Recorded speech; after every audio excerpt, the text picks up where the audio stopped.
সময়ের সাথে পাল্লা দিয়ে বাড়ছে ভোলার জনসংখ্যা, সেই সঙ্গে বাড়ছে জনদুর্ভোগও। এই জনদুর্ভোগ কমিয়ে আনার জন্য সরকারের পক্ষ থেকে যেই ধরনের পরিকল্পনা গ্রহণ করা উচিত সেই ধরনের পরিকল্পনা না থাকায় প্রতিনিয়ত মানুষের নানা ধরনের দুর্ভোগের শিকার হচ্ছে। আমি আছি এই মুহূর্তে ভোলা শহরের প্রাণকেন্দ্র নতুন বাজারে। যেই নতুন বাজারে একসময় এই জায়গাটিতে খোলা মাঠ ছিল, সেখানে সেই মাঠে বিভিন্ন ধরনের জনসভা, ওয়াজ থেকে শুরু করে বিভিন্ন প্রোগ্রাম অনুষ্ঠিত হতো, ছিল টাউন হলও। কিন্তু একটি কালের বিবর্তনে বলা যায় যে স্থানীয় প্রশাসনের তত্ত্বাবধানে এই নতুন বাজারটিকে একরকম এখন দখল করে ফেলার কারণে, মূলত অপরিকল্পিত অবকাঠামো উন্নয়নের কারণেই মূলত এই নতুন বাজারটি এখন ধ্বংসের দ্বার প্রান্তে। যেখানে খোলা মাঠ ছিল, যেখানে ছিল স্ট্যান্ড হিসেবে ব্যবহার করা যেত, সেই জায়গাগুলো দখল হয়ে যাওয়ার কারণে এখন কিন্তু রাস্তার মধ্যেই অটো পার্কিং করা লাগছে। অন্যদিকে রাস্তার মধ্যেই কিন্তু ফুটপাতের বিভিন্ন দোকানের কারণে মানুষ হাঁটাচলা করা যেন এখন দায় হয়ে দাঁড়িয়েছে। প্রতিনিয়তই ঘটছে নানা ধরনের দুর্ঘটনা। এই দুর্ঘটনার কারণে কিন্তু মানুষ দুর্ভোগের মধ্যে পড়ছেন। বিশেষ করে এই নতুন বাজারে যারা ব্যবসা করছেন তারাও কিন্তু ঠিকমতো ব্যবসা বাণিজ্য করতে পারছেন না বলে জানিয়েছেন। পরিস্থিতির সাথে পাল্লা দিয়ে জনসংখ্যা বাড়তেছে এবং সাথে সাথে আমাদের যেই উন্নয়ন হচ্ছে এগুলো হচ্ছে অপরিকল্পিতভাবে, ফলে আমাদের যে জায়গা তা দিন দিন সংকীর্ণ হচ্ছে এবং অদূর ভবিষ্যতে দেখা গেছে আজ থেকে 20 বছর 50 বছর পরে আমাদের অনেক কিছুই আমরা আর স্বাধীনভাবে চলতে পারবো না বা সুস্থভাবে আমরা বসবাসের জন্য আমাদের অসুবিধা হবে, অযোগ্য হয়ে যাবে। বিশেষ করে আমাদের যে আবাসন বা আবাসিক এলাকাগুলো আছে সেই জায়গাতে আমরা দেখতে পাচ্ছি দীর্ঘদিন যাবৎ অপরিকল্পিত উন্নয়নের কারণে। এবং বছর শেষের খুশি নগদে হবে বেশি। নগদ পেমেন্টে নির্দিষ্ট ক্যাটাগরির কেনাকাটায় 300 টাকা পর্যন্ত ক্যাশব্যাক। নগরায়নের কারণে আমাদের খেলার মাঠগুলো প্রায় বিলুপ্ত হয়ে পড়েছে। ভোলা শহরে কোনো যা হচ্ছে তা কোনো পরিকল্পিতভাবে হচ্ছে না। এগুলা যদি পরিকল্পিতভাবে তো মানুষ উপকার হতো। সমস্ত জায়গায় সব কিছু এক কেন্দ্রিক হচ্ছে, এজন্য মানুষ চারিদিক থেকে শহরে আসতে হচ্ছে। যদি শহরে চারিদিকে থাকতো তাহলে মানুষ আসা লাগতো না। এই জন্য ভবিষ্যতে যে পরিকল্পনা হবে সেগুলোর জন্য গুছাই হয়, যেমন পরিকল্পনা করা হয়।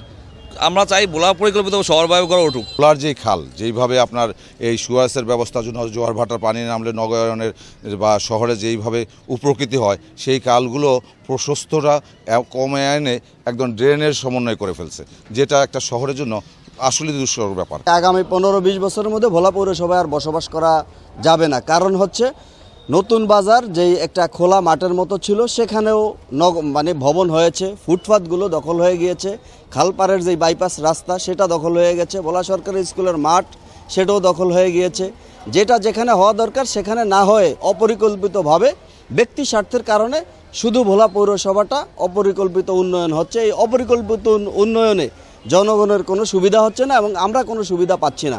এর থেকে আমরা উত্তীর্ণ হতে চাই এবং এর থেকে আমরা বের হয়ে আসতে চাই। আগামী দিনে যেন ভোলা পৌরসভা একটা পরিচ্ছন্ন পৌরসভা হয় এবং পরিকল্পিত নগরায়ন হয়। ভোলা একটি ছোট শহর, এখানে যে পরিমাণ বিনোদন কেন্দ্র থাকার কথা তা নেই বললেই চলে, যা আছে তাও দখল হয়ে গেছে।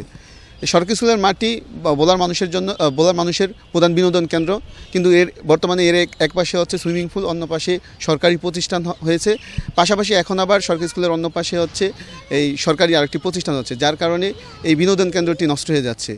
যথেষ্ট সমস্যা হয়েছে। কোনো কাস্টমার দোকানে ঢুকতে পারে না, কোনো গাড়ি পার্কিং করতে পারে না, কোনো হুন্ডা দাঁড়াইতে পারে না এবং সাধারণ জনতারাও আইতে অনেক পথ ঘুরিয়ে আইতে হয় দোকানে।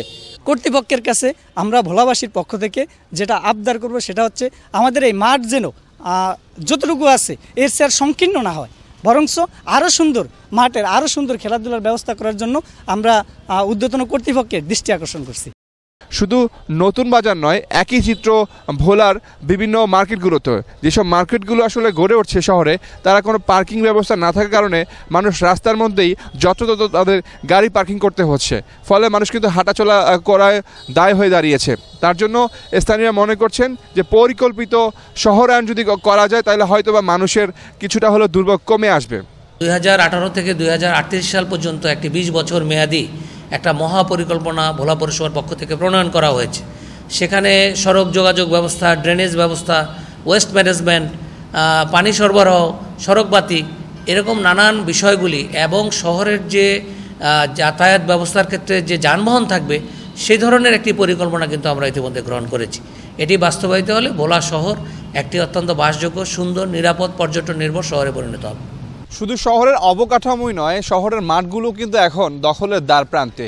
ভোলা শহরের প্রাণকেন্দ্রের যেই সরকারি স্কুল মাঠটি, সেটিও কিন্তু এখন দখল হয়ে অনেকটা ছোট হয়ে আসছে। এই মাঠে কিন্তু গড়ে উঠেছে সুইমিং পুল, সরকারি বিভিন্ন প্রতিষ্ঠান। এখন নতুন করে এইখানে এই স্কুলেরই আরও একটি নতুন ভবন মাঠের মধ্যে করার পরিকল্পনা নিয়েছে। স্থানীয়রা মনে করছেন যে এই মাঠের মধ্যে যদি এই ভবনটি হয় তাহলে হয়তোবা মাঠটি আরও ছোট হয়ে যাবে, তাহলে অদূর ভবিষ্যতে শিক্ষার্থীরা কিংবা আগামী প্রজন্ম তারা খেলা বিমুখ হয়ে যাবে। তাই আগামী প্রজন্মের বাসযোগ্য করার জন্য মাঠটিকে রক্ষা করার পাশাপাশি পরিকল্পিত শহরায়ন করার দাবি জানিয়েছেন ভোলাবাসী। আদিল হোসেন তপু, চ্যানেল 24, ভোলা।